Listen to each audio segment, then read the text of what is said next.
Okay, welcome. My name is Gina Clonan. I'm the founding president of the Connecticut Women's Hall of Fame. For nearly 3 decades, the Hall has worked to discover and share the stories of women.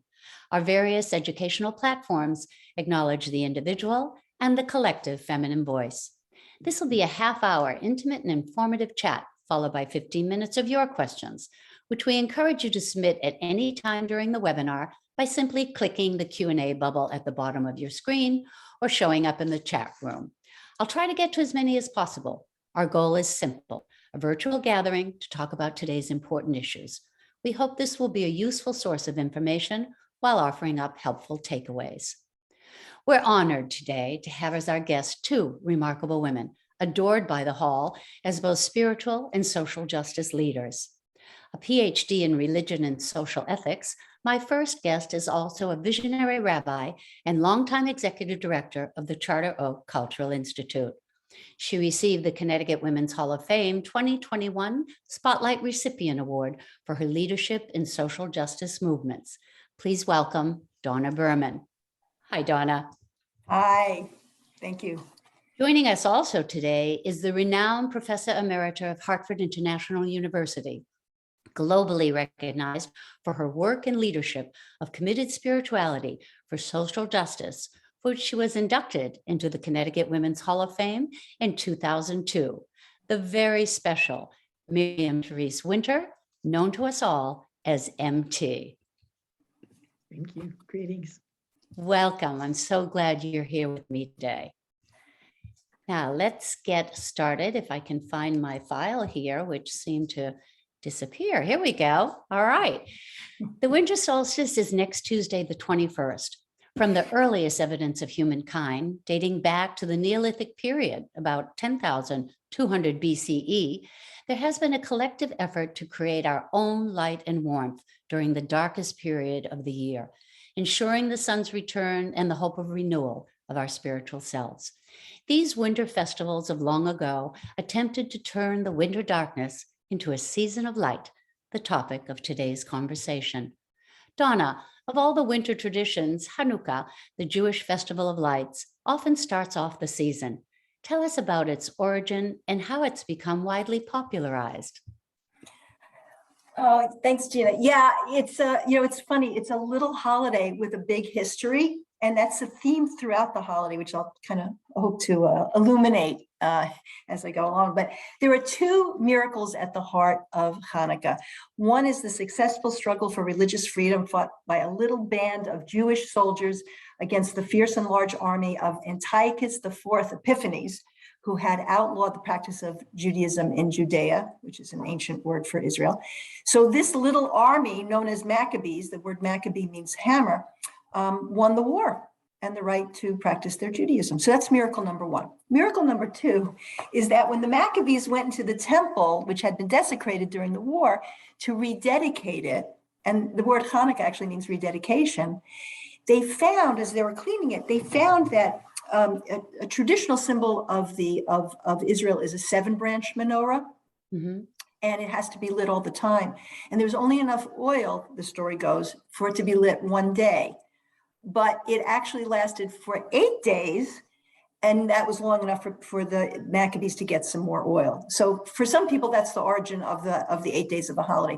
But as I said, it's a little holiday with a lot of history. There's one theory that because during the war, the Jewish community couldn't celebrate Sukkot, which is a festival, a harvest festival in the fall, they celebrated it once the temple was rededicated for 8 days. And so that Hanukkah is really Sukkot. And now we celebrate Sukkot and we celebrate Hanukkah. And the other kind of interesting thing, and anybody wants to delve into this, I invite them to because it's fascinating.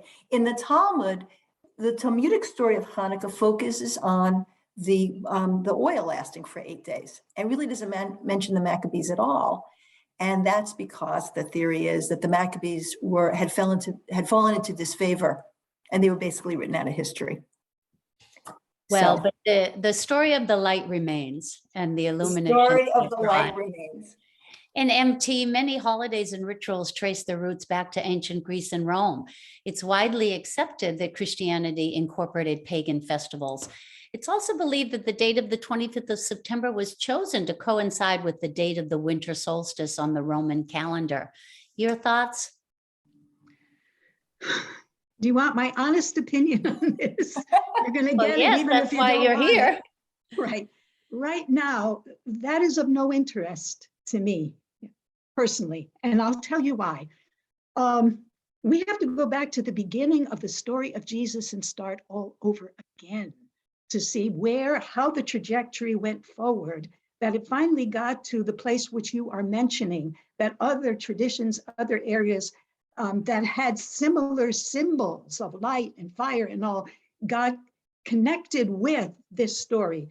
Going back to the story of Jesus, it's much more closely connected to the Hanukkah, the light, the Shabbat festival, Shabbat experience of the presence of Jesus, who physically was murdered, literally, by the Roman authorities because he was politically causing a whole lot of trouble in the land that they occupied. And he was stirring up the people because he was messing with the lines that had separations that make things safe, okay? His big concern, Jesus, was, of course, the poor, the widow, all of that. And what was happening was he was creating a community of outsiders that became a real threat. So in a sense, Rome had to get rid of this problem, and Rome did, okay? Those who really are at the core of the real tradition of Jesus and carry his spirit and energy and memory forward are the people in Israel, that area of the Jewish community that gathered for Shabbat meals week after week after week. And when they came for their Shabbat meals after Jesus was gone, there was this sense of it's over, we're lost, it's desperate. And all of a sudden, something happened. And the core of the Shabbat meal, the leadership is female, calling, the females prepare the food. The woman calls, invokes and convokes the Shabbat, lights the candle, and then it's handed over to the men, okay? So women had a core role, and the role has connected with light, and that light was an enlightenment. Wait a minute, they began to feel he was gone physically, but he didn't leave them because they felt his spirit in their hearts, in their presence, at their meal, and they began going out and telling people, and so the movement spread as a sense of being connected with the light, the light. That light, yes, and passing it on, and an enlightenment. And then, as a women's history organization, you point to the important role right. of women. And yes. I have to bring us back a little bit to the idea of traditions, because I wanted to have more people on this webinar today to discuss about the many different traditions around this time of the year. But we know that ancient cultures thought the world would die in darkness. They called to the sun with fires to triumph light over darkness. We're entering the second very dark winter of the pandemic. The story of Hanukkah points to rekindled light, and the story of Christmas to rekindled hope. For millions of people around the world, the grief, the fear, and the anxiety continue. How can these traditions to which you both speak of, regardless of religious origins, how can we continue to use those to find the spiritual means to go on in this difficult time? Donna, do you want to comment on that? Yeah, I have always thought that one of the functions of worship is to reconnect with the divine spirit that we all have inside of ourselves, and that really with which all creation is imbued. And that seems to me that that's one of the things that I talked about this the other night. We had our gala, that we've lost sight of this, that we have every single person, all living things has the spark of God. And I always thought of worship as, we go to services, we go to mass, we go to worship in whatever way we worship, we go to the temple, we go to the mosque, and that spark of God can kind of get covered up by the worries of the world.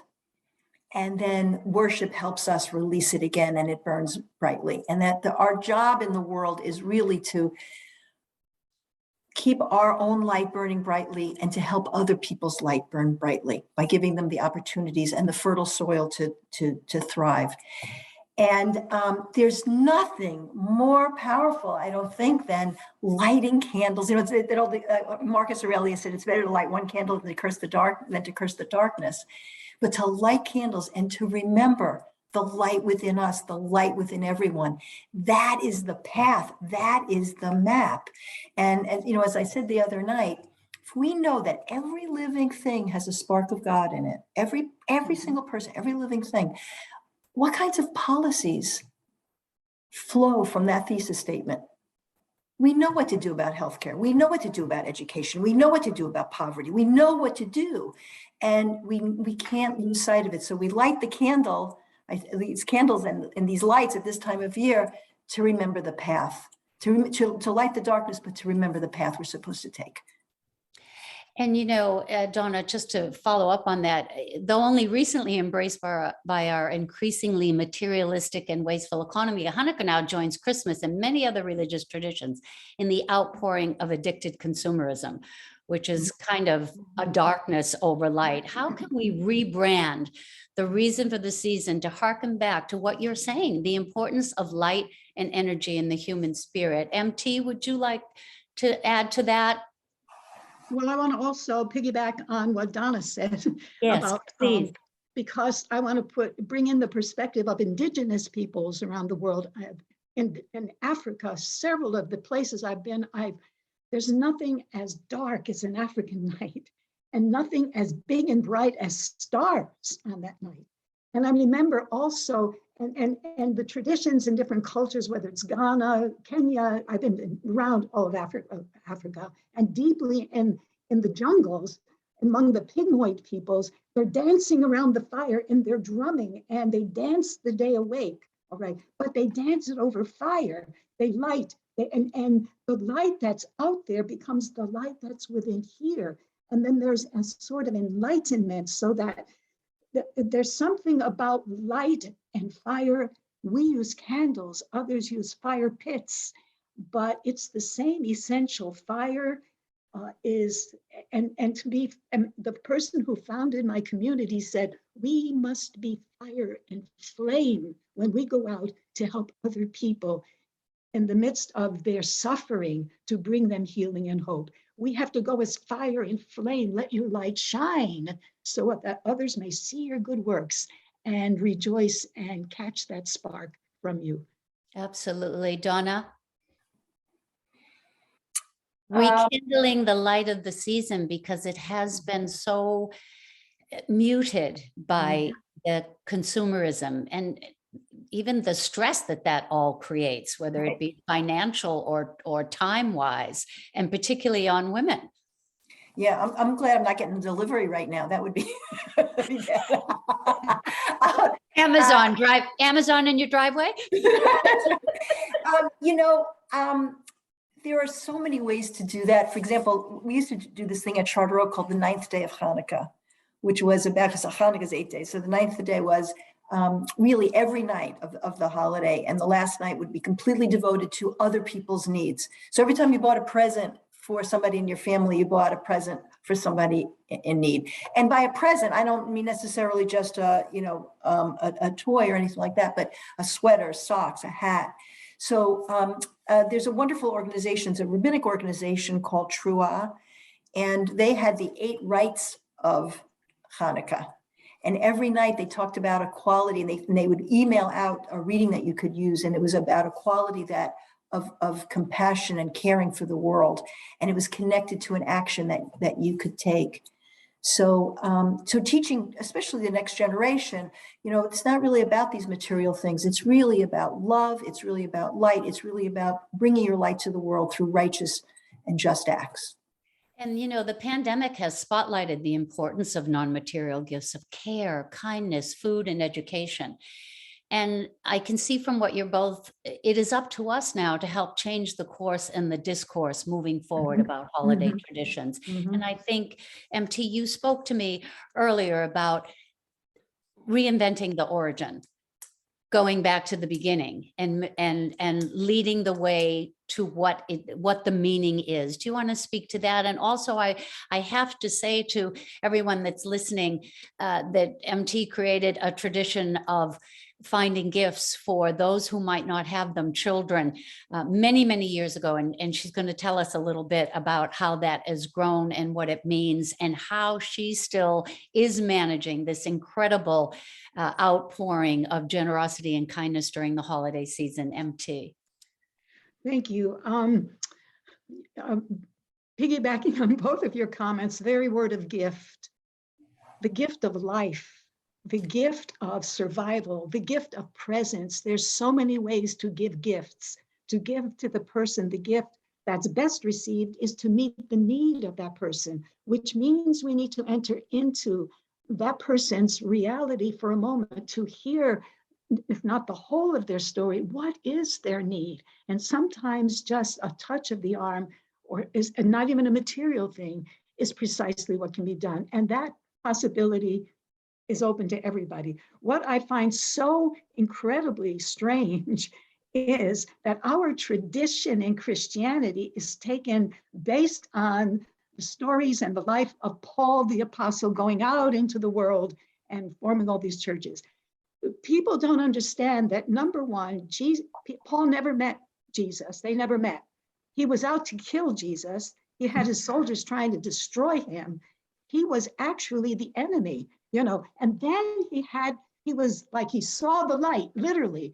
Something happened and he was transformed, and he went out to preach, but he had to go out into the world because he would be killed if he stayed, he was the enemy. So this is the incredible thing about conversion. No matter how deep you can say, I'm not worthy, or I can't do anything, or anyone can say in a moment, there is an enlightenment, there is this gift, this divine gift of loving light. And that's what this season is about. It's not about focusing on gifts or even about a child in the manger. It's about the legacy of that tradition, and all our traditions is that we are one community. Humanity is one community. Today, we are beginning to see up close and personal what the depth of that diversity is and means. And it is almost more than we can handle. So we try to kind of cover it up with games and toys and, and movies and stuff. But if we could spend more of our time connecting like we are now, thank you for this, Gina, this wonderful program you have that allows us to talk about such things. And it's an enlightenment. And that's the theme of your conversation with us today. And enlightenment. Let's try to all be a little bit more enlightened, and then to lighten the load others carry, so that will be the spark of the Christmas candles we light when we celebrate at home, and we give thanks for the presence of the divine spirit among us, within us, among us, and all around us. Thank you, MT. How beautifully said. Donna? Yeah, I was going to say, that was MT, you're amazing. I was going to say, I said, you're amazing. And you too, Gina. Yes, that's what I'm saying. I was going to say that, unfortunately, there are so many landmines in terms of exploitation in the world that we can do kind of unknowingly. So going back to your very good question about consumerism, one of the other things I think to be concerned about, not just at Christmas and Hanukkah and Kwanzaa, but all year round, is who made the gifts, who made the toys, who made the sweater, who made the rug that we're buying. And very often, so here we are celebrating the season of light, and we can be giving gifts that were made by children, women, indentured slaves. So bringing that consciousness to our consumerism, I think, is also very, very helpful. It complicates everything, but that kind of complication is important. And we can kind of awareness that I hope webinars like these and the things that the hall does is bringing about, which brings me, Donna, you gave me my lead into my next question. The consumer culture has many negative impacts, but most importantly on Mother Earth, Gaia. and the looming climate crisis. What examples, you just gave one. I mean, that when we think, I think it's something like 85% of all fashion articles of fashion end up in heaps of trash and landfills. So what examples, practices, novel traditions might we spark during the winter solstice to save the planet? We can't have a conversation about light or faith or hope without talking about the climate crisis. Please, if you both would speak to that.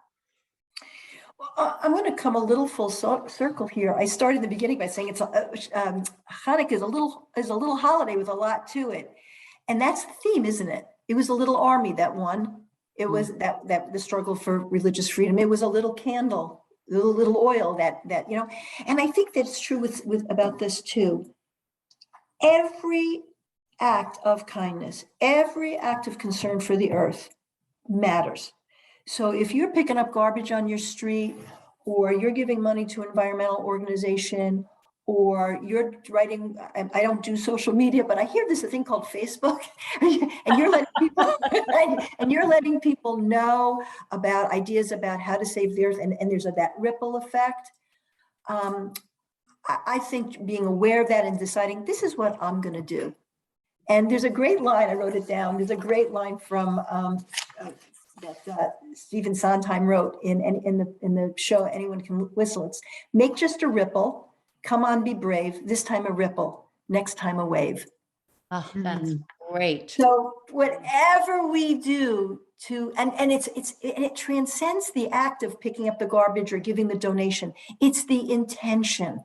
It's the intention to hold the earth with love and care and respect, because it is divine. So well said. MT, Mother Gaia. Wow. I think also what we have to do is get back to reality. And that's what you're talking about. This is reality.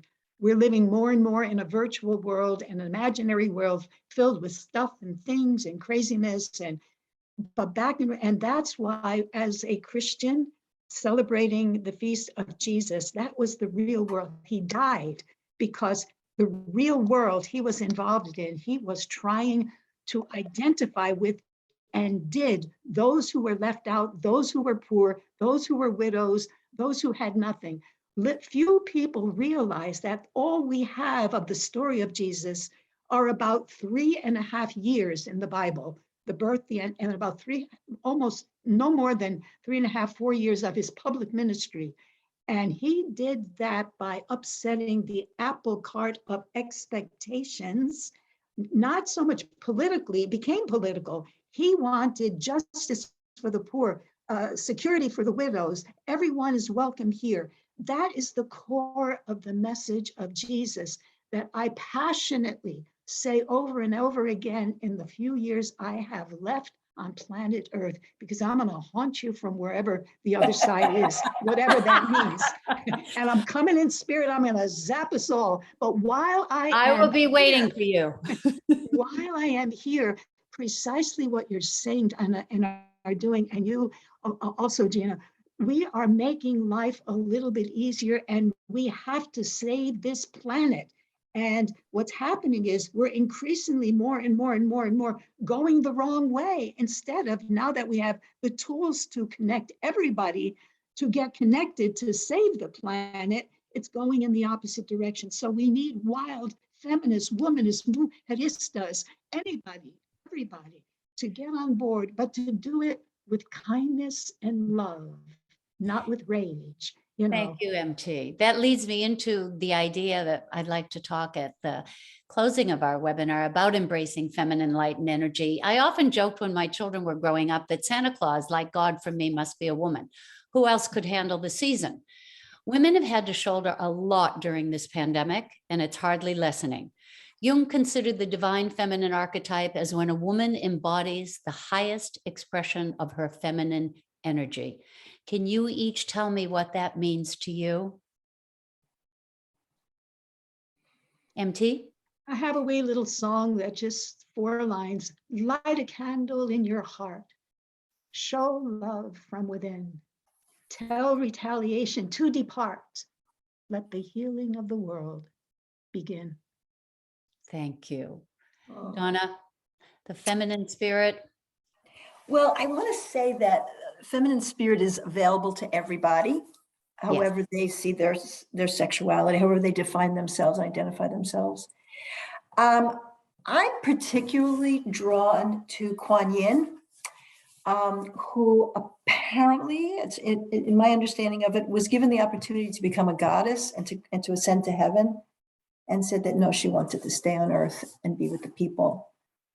And so I think the divine feminine and divinity in general is right here, right in front of us, and inside of us, and living in that knowledge. You know, I'm thinking about, the funny thing is I actually have my menorah. I can't bear to put it away. It makes me sad. So it's here on my table right next to me. And I think about the shamas, which is the candle that lights the other candles. So a Hanukkah menorah actually has 9 candles, 8 days, but the 9th candle is the candle that lights the others. It never loses any of its own light in lighting the other candles. And I think that is such an important lesson, that we can give and love and care about each other without depleting ourselves. In fact, our own light shines more brightly. That's a beautiful analogy. And I have to show you, I have my menorah. My candles aren't in, but this is my granddaughter. My granddaughter Noah is growing up in the Jewish faith. And so this is Noah's menorah, a peacock. And the candles have all burned down, but I was fortunate enough this year to celebrate the first day of Hanukkah because they came for Thanksgiving. So I love the Jewish traditions as well as many of the spiritual traditions from around the world. They fill me with great light and hope. Speaking of which, it seems that we're drenched in a quest for seeking the light. In a very short Google search, when I was doing research for this webinar, I found light keepers empowering women, in search of Jewish women, my travels into the light, mastering alchemy orchestrated by the teachers of light, how to light up a room with your feminine energy. But seriously, life itself emanates from our bodies. What then is our feminine light and energy, and how we might serve it and serve others? And I speak of this, as you mentioned, Donna. The feminine energy is available to all men and women, non-binary. It's the idea of what that energy embodies. And in fact, we're encouraging more and more people of various backgrounds to embrace it because it has some very strong, beautiful implications. So what would you tell our listeners, regardless of their background, about embracing the feminine light at this time of the year? I think that there's not just a lack of light, but a lack of warmth. And I think of mothering, and everybody's capable of mothering, that kind of mothering energy of, you know, let me listen to your pain. Let me be with you in it. Let me give you the support you need to be your best self. All of that kind of energy. And again, it doesn't deplete us if we do it from the right, you know, kind of energy ourselves, but it doesn't have to deplete us. It can fill our lives with a joy that, you know, just illuminates the entire year and every day of our lives. I mean, when I think about it, like, why else are we on this earth but to hold each other in love and warmth, the spirit of the divine feminine, warmth and care? It's a good life. MT?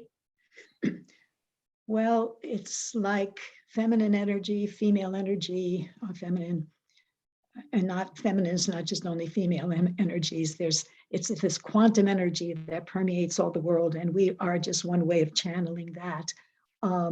When it starts to light something, it goes the whole way.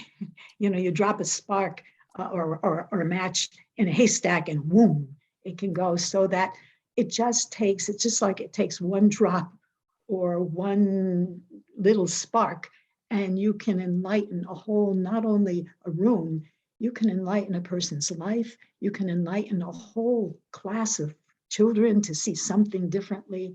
And I think at the core, we really need to have this sense of hospitality. Everyone is welcome at our table. And that's why lighting a candle, gathering around with some people, and letting that light not only shine outside, but look for the light that's coming through the eyes, the heart, the words, the hunger, the angst, and the love of the other. And then we too will be further enlightened. Thank you. I want to remind our audience that we're coming to the close of our chat, but to the opening of our questions. So I see just a couple, but if you have questions for MT or Donna or me, please, we'd like to hear them. And to my guest today, we always like to give the audience takeaways in the form of resources or a written word, to music, to lyrics, to people and places. Can each of you describe for us where, when, and how we might incorporate all the things we've talked about, the meaning of the winter solstice and the light throughout the year and hopefully throughout our lives? I do want to ask you, Donna, that you send to the office the Sondheim quote and a few other things to upload on our website, because I think that, sometimes, we all tweets, the world is now created around tweets, but sometimes a tweet or just a few characters like that with a very meaningful saying can help guide us, can wake us up, can lift our spirits, can help us get through the day. So if either one of you have anything you want to add at the end, like a book or a place or a tradition or anything that you think that we might have as a takeaway for myself and all of our people online with us today. Lovely. MT.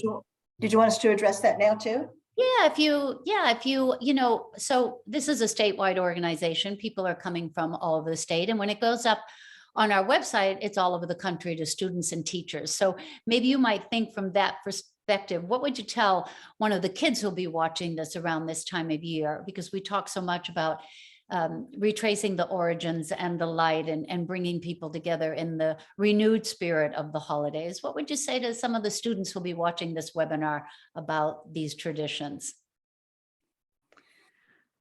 I would, I'm sorry. You want to go first? Yeah, I guess it's almost being repetitive for myself. That sense of the art of giving. To give is to receive. And if whatever we give, and it doesn't have to be tangible that you hold in your hands, but something that comes from the heart, or just a moment of compassion or kindness, or you see somebody is out and just say, "Are you okay?" or "How are you?" or sit for a moment. I think it's the little moments, if we can just add little moments in a lot of ways to a lot of people, then the energy of the universe and of the season will carry it further in the way it needs to be dealt with.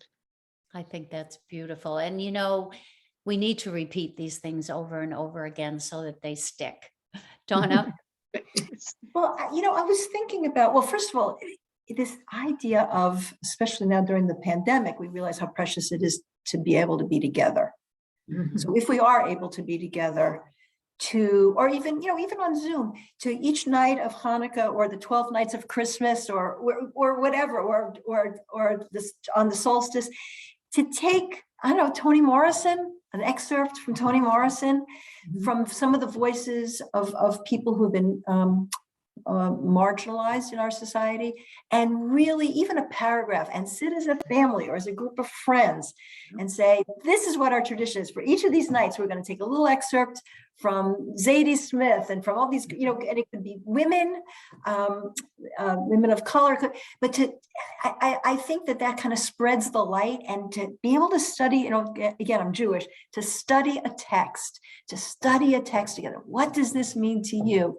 And really bring the holidays alive through that deep wisdom and also new perspectives. Mm-hmm. I like that. And now we've got a couple of questions here. So I thought how we would bring this about, and I'm glad for this question. Thank you, Diana. What are specific ways we can share our light and love with people who have very different opinions about COVID? And not let the dark overtake our conversation. Even kindness sometimes doesn't sway them. We all have real concerns about the diversity of opinions and actions around the pandemic. Can you both speak to that? It's hard. It is hard. I think the challenge it sounds so easy to say, oh, everybody has a divine spark in them, but it is a challenge sometimes when people are so polarized as we are today. And I think that has to be kind of a mantra to hold the humanity, to hold the light within everybody, whether we agree with them or disagree with them politically or about COVID.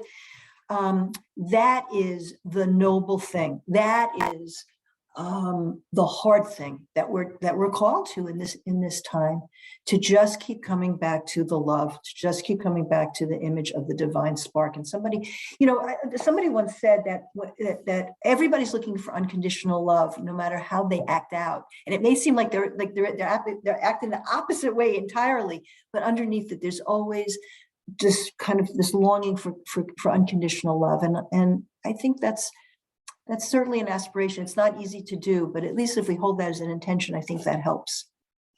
MT? Well, I'm a medical mission sister, okay? We were founded to bring professional medical care to the Muslim women and the Sikh women of the world, okay? Honoring their customs. So that is the core of my own calling, to go to the other, to give them what they need and to honor their customs. So, but being medical, the medical thing is serious about following the sensible rules. But I say that's for myself and the context in which I am living and how my behaviors. I wear my mask, I wear it all over.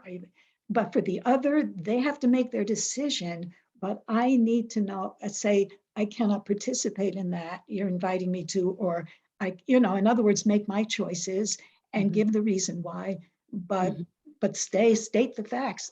The science is science, and sensitivity is sensitivity, and so we have to make each one as an individual decision in an individual case.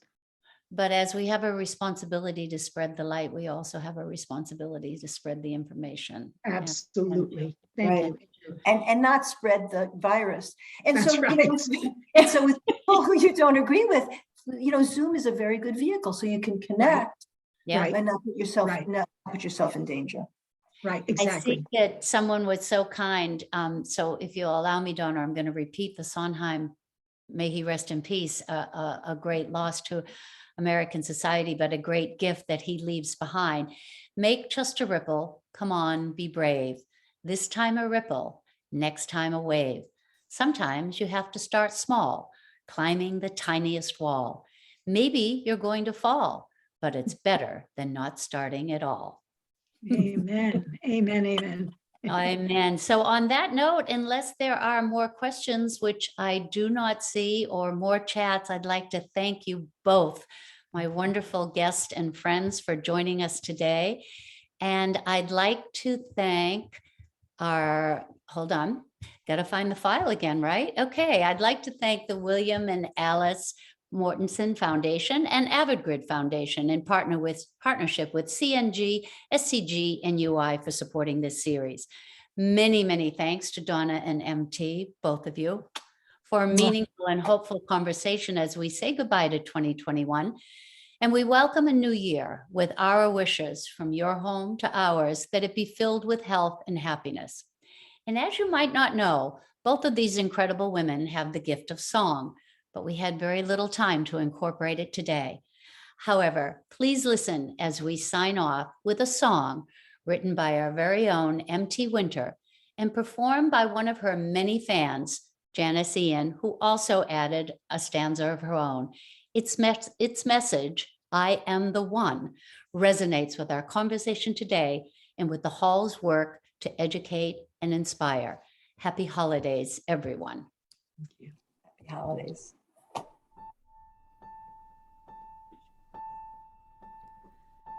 I am the rays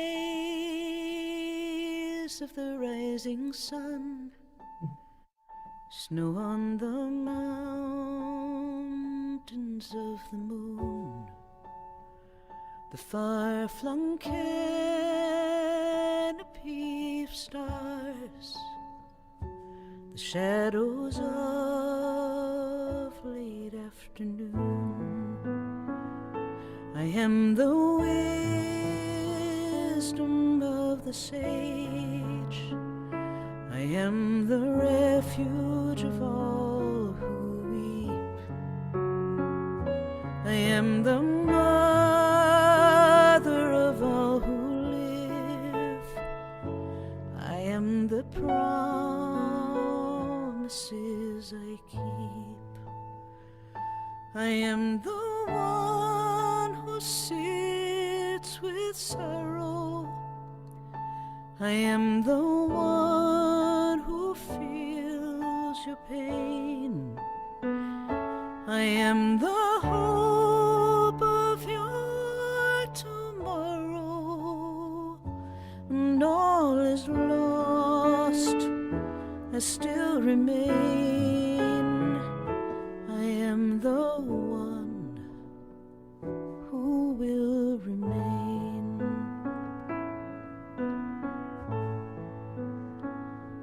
I am the seed that longs to bloom, the river yearning for the sea, the heartfelt hope of every womb. I am the faith you place in me. I am the silence and the sound, the gentle rain that breaks the stone. I am the dream of love unbound. I am the way that calls you home. I am the one who sits with sorrow. I am the one who feels your pain. I am the hope of your tomorrow. When all is lost, I will remain. I am the one who will remain. I am the one who sits with sorrow. I am the one who feels your pain. I am the hope of your tomorrow. When all is lost, I will remain. I am the one, I still remain.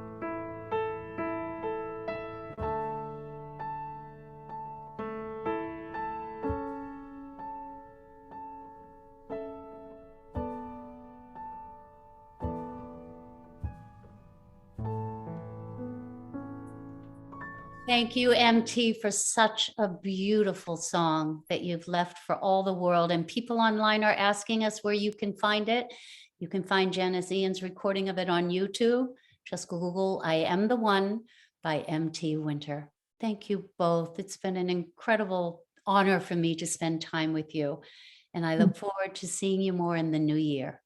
Thank We you. look forward to it too. It's been an honor for us. Yes. Thank you. Thank you. Goodbye, everyone.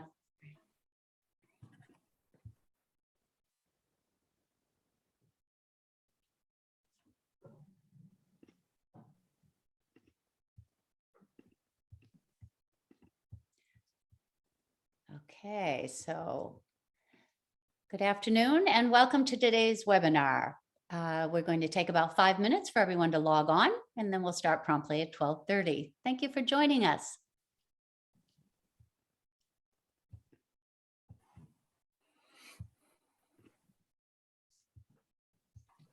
Hi, everyone. Thank you for coming on today with us for this webinar. We'll start in about 4 minutes.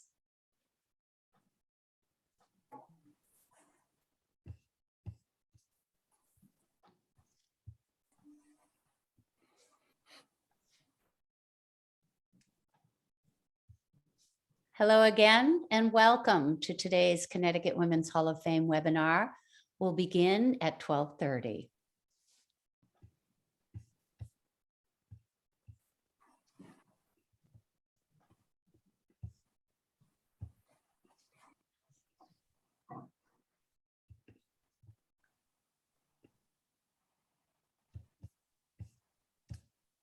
Thank you for joining us today. The webinar will start promptly.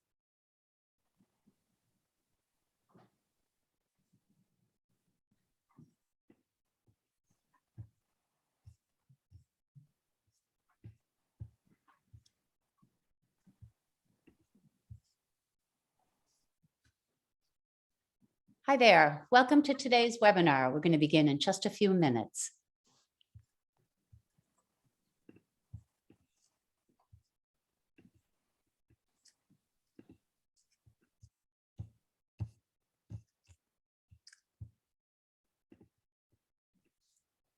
Hi there. Glad you could join us. We'll begin our conversation at about 12:30.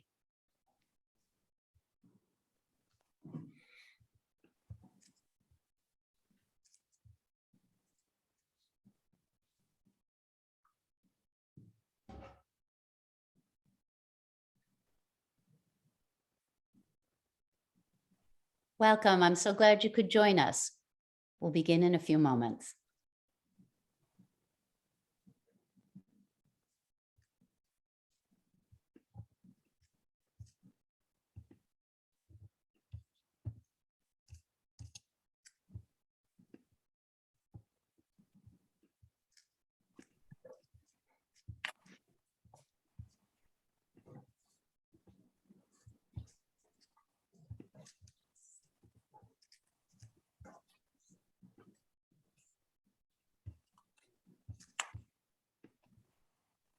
Good afternoon. So glad you could come on board. We'll begin in a couple of minutes.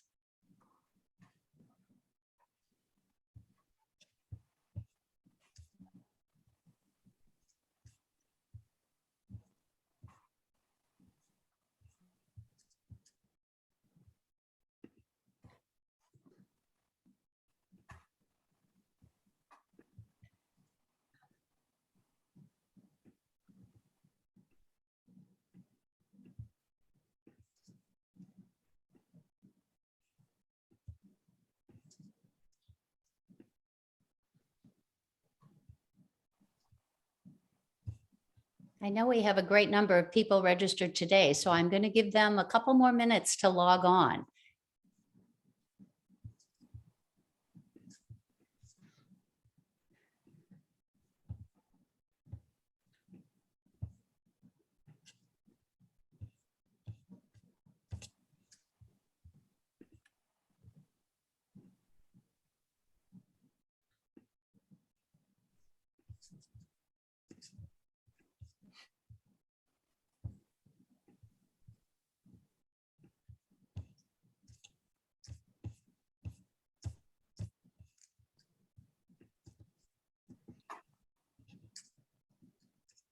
Welcome. I'm glad you could join us. We're going to start in just a minute or so.